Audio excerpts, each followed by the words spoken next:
దేవుడు ఎంత ప్రేమిస్తే పేతురు కూడా అంతే ప్రేమించాలని అర్థం చేసుకున్నాడు. ఇప్పుడు నేను మాట చెప్తాను, ప్రభువు నడిచి డోర్ దగ్గరికి వస్తున్నప్పుడు నువ్వు ఎదురవ్వాల్సిన అవసరం ఏంటి? ఇప్పుడు చెప్తాయనండి. మీ నాన్నగారు ఊరేది 4 రోజులు అవుతుంది. ఈ బుడ్డోడు మమ్మీ డాడీ ఎప్పుడొస్తాడు, మమ్మీ డాడీ ఎప్పుడొస్తాడు ఫోన్ చేసి, డాడీ ఎప్పుడొస్తా డాడీ, వస్తానే నాన్న నేను వస్తాను. కాదు డాడీ నేను తొందరగా అంటే నీ పప్పులు కనుక కొత్తగా 1-2 రోజులు ఉపయోగపట్టాను. డాడీ నువ్వు నీకేం కావాలా, కారు కొనుక్కొచ్చానంటే నువ్వు ఎప్పుడు వస్తావు డాడీ, తీసుకొస్తాను కారు కూడా తీసుకొస్తా వచ్చేటప్పుడు చేసారా అట్టుకూడదు, నువ్వు ఎప్పుడు వస్తుందా, నువ్వు ఎన్ని చెప్తావు, నువ్వు ఎప్పుడు వస్తావు డాడీ అంటాడు.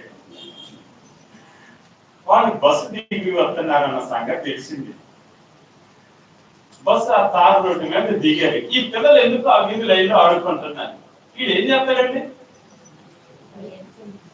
వాడికి బాగా ఇష్టమైన ఆ బ్యాట్ ఇసురు కింద పడేసి, ఆ బాల్ ఇసురు కింద పడేసి, లేదా వాడు ఆడుకునే కారు లాంటిది ఏదైనా ఆడుకునే దాన్ని ఇసిరేసి వాడు ఏం చేస్తాడు, పరిగెత్తుతాడు.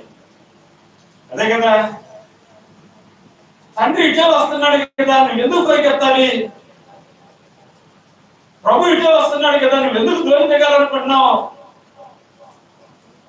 తండ్రి బస్సు దిగి వస్తున్నాడు కదా నువ్వెందుకు ఎదురెళ్ళాలనుకుంటున్నావు.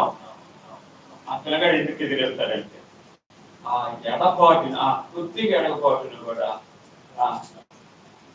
గ్యాప్ రాకూడదన్న ప్రేమ వాడి. ప్రభువుని అంత ప్రేమించి నువ్వైతే ఒక మాట చెప్పు నేను ఎదురొస్తానన్నాడు. అంత ప్రేమించాడు. ప్రభువుని వారానికి ఒకసారి ప్రేమించేవారిగా దేవుడు ఇష్టపడట్లేదండి. నువ్వు వస్తావా అది తండ్రి. ఓ కుమారుడు వస్తున్నాడని చెప్పి చేతులు సంచి కింద పెట్టి వాడి దగ్గరికి వచ్చేసి సంచులు కింద పెట్టేసి వాడిని గట్టిగా వాటేసుకుంటాడు. ఎందుకో తెలుసా, వాడు వచ్చే వేగం అలాంటిది. నా దేవుడు నీ నుండి ఆ ప్రేమ కోరుకుంటున్నాడు. నా దేవుడు నీ నుండి ఆ ప్రేమ కోరుకున్నాడు. పేతురులో ఆ ప్రేమ ఉంది. అందుకని విడిచిపెట్టి నీవు నన్ను వెంబడించినప్పుడు సమస్తమును విడిచిపెట్టి వెంబడించాడు. సమస్తాన్ని విడిచిపెట్టి వెంబడించాడు. తల్లిని చూడ, తండ్రిని చూడ, అన్నదమ్ములను చూడ, అక్క చెల్లెలను చూడ, వ్యాపారాన్ని చూడ. దోయనం నిండినప్పుడు లోకస్వార్త 5వ అధ్యాయంలో మొట్టమొదటి పేతురుని పిలిచే టైంలో వల వేయమన్నప్పుడు విస్తారమైన చేపలు పడ్డప్పుడు ఆ చేపల ముక్కను బిజినెస్ చేస్తాం మనం. అయితే ఓ దేవుడిని నమ్ముకున్నాక మాకు బాగా చేపలు పడ్డాయి, దేవుడు నమ్ముకున్నాక ఇల్లు కలిసి వచ్చాయి, దేవుడు నమ్ముకున్నాక పొలాలు కలిసి వచ్చాయి, దేవుడు నమ్ముకున్న ఇంట్లో బతుకుదాం అనుకునే బతుకులు అయితే చేపలు పడ్డ తర్వాత అక్కడ పడేసి వెంబడి సమస్తమును విడిచిపెట్టి వెళ్ళిపోయాడు.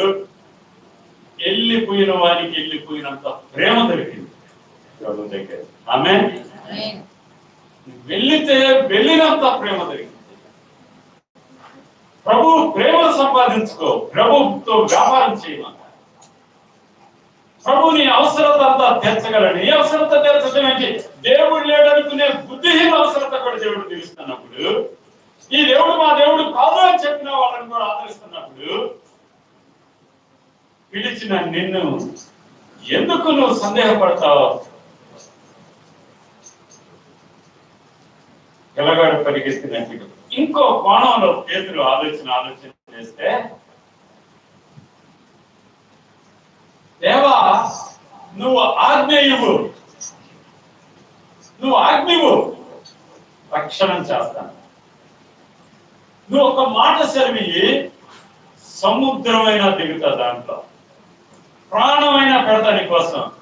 నువ్వు నోట్లో నుండి ఒక మాట సమస్తం విడిచిపెట్టి వచ్చినోడిని సముద్రంలో దూకటానికి కూడా నేను గనక నీ మాటకి సందేహించను, నీ మాటని అనుమానించను, నీవు చెప్పిన దానికి శిరస్సు వహిస్తాను. అది విధేయత. పేతురులో అంత ఆత్రత ఉంది, దేవుని కోసం పనిచేయాలన్న ఆత్రత. మన పని కాదండి, దేవుడి ఆజ్ఞలు పాటించడానికి నేను రెడీగా ఉన్నానని చెప్పగలగాలి. ఎవరు దేవుని ఆజ్ఞను పాటించారో వారు ఉన్నతంగా ఎక్కబడ్డారు.